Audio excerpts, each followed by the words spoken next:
Alright guys, so I'm in the middle of doing try to do a pie video for this one here with the mystery hat. We don't want to order any parts for this thing unless we can get it working. So what we're doing, we're going to connect power to the Pi 3B and we're going to get it to boot up and see what it does. If we can... This thing's crooked. So the goal here is to get this thing going, and then if it does work, we'll order a display for it, or maybe even try and do a next gen display with this board. If we get this board to working, then maybe that would be worth doing. I cannot find the card that Brian gave me, so I just basically went to WSPD or whatever, WDPS or blah blah blah, their website, and I downloaded. They downloaded Raspberry Pi for 02, models 2, 3, and 4 platforms. It's Bullseye, Debian 11, common and generic hotspot devices, and so we'll see if that works or not. When I did this last time, I can't remember what the hell it did, but I had it also directly hooked to Ethernet, which made things a little bit simpler.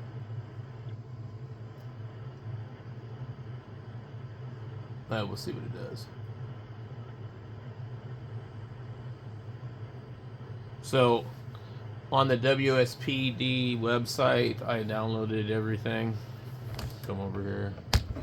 And while we're waiting for the rest of the stuff to do that. So,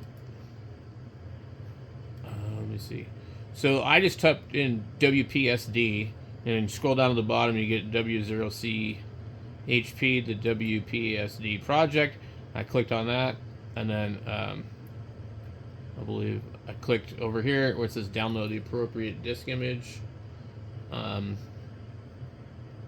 I read through here. There are some disclaimers that you really shouldn't use this with a Pi Zero. That's why we're not using a Pi Zero. They have ones for Bridgecom, SkyMax.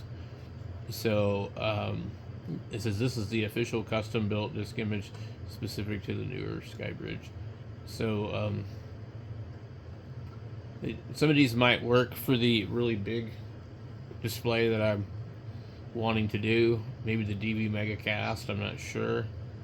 The Zoom Spot Elite 3.5. If I try and clone something that looks like that, this is probably what we're going to want to use. I don't see why I can't buy the appropriate stuff and just get it to work. We're now in the PiStar login screen, which really won't do me any good. To set up a WPSD for the first time, ensure it is connected to the network via Ethernet or connect the PiStar to the Wi-Fi access point from your computer, phone, tablet, etc. Okay, anyway, so they have a number of things here that you can get. There's FAQs and things like that.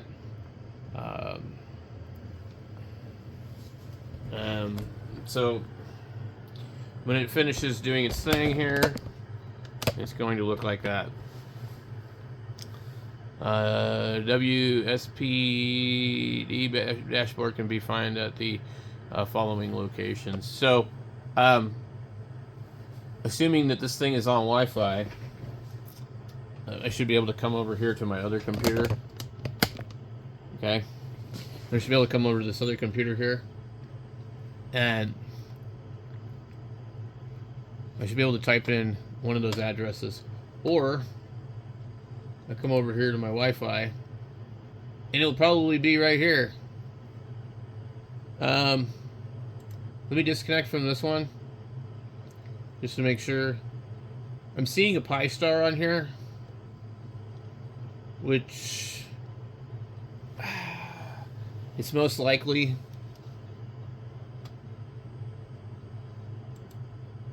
this one, we'll know when it opens it because it'll pull open a dashboard.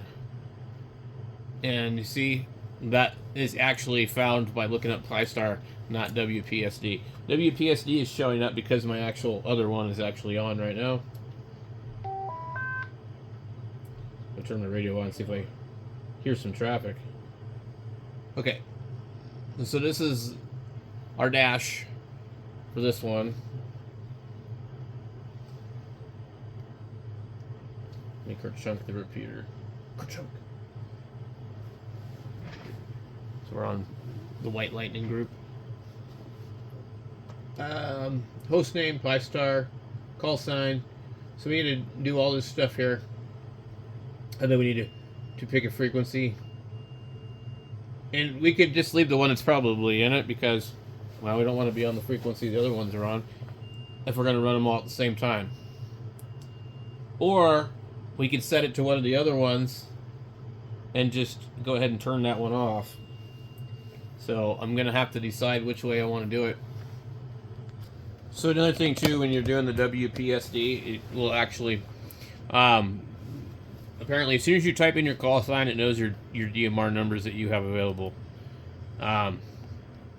So we got this one on 438 800, and then we've got this one on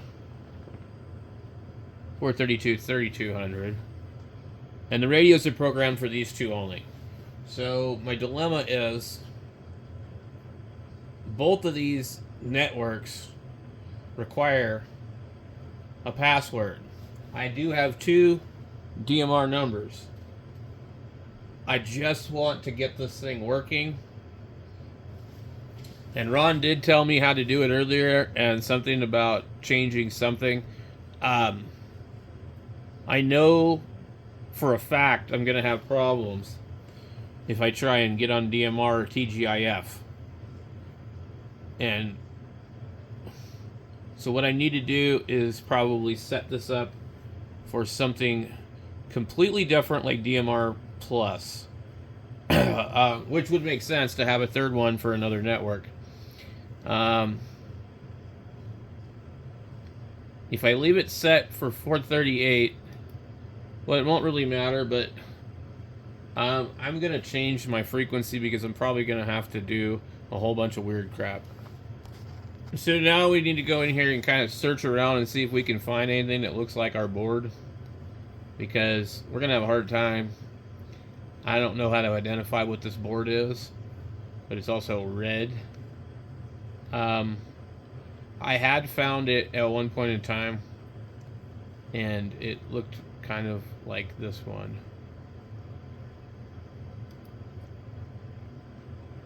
But it doesn't have any markings on it anywhere. And no, it puts the antenna in the middle, and there's a little USB on it. So it's not that one.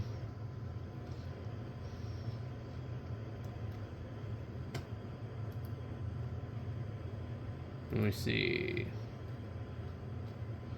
What I used was I identified it with Google Lens. That was the way I figured out what it was. It's an older one that you can't find anymore.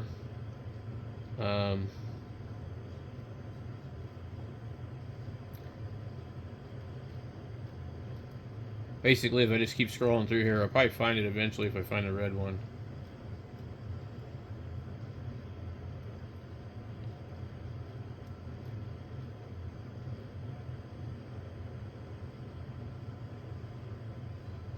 See, look right here. This is totally what I want to do. Yeah. The Smoking Ape. I'm going to have to remember to watch that. I know these guys do a lot of this stuff with this. But he's using the display. And then the Pi's over there, which is not what I want to do. Look at these other ones. Oh, these are so cool. But maybe we could do, actually what would be better would be to just put it up on the screen with the TV. Let's just put it on the damn TV. You know, make it huge. We could sit here and pan the camera over here and go, oh, look at that, you know. So anyway, I'm having trouble determining which hat this is, so we're gonna have to come back later and finish this video.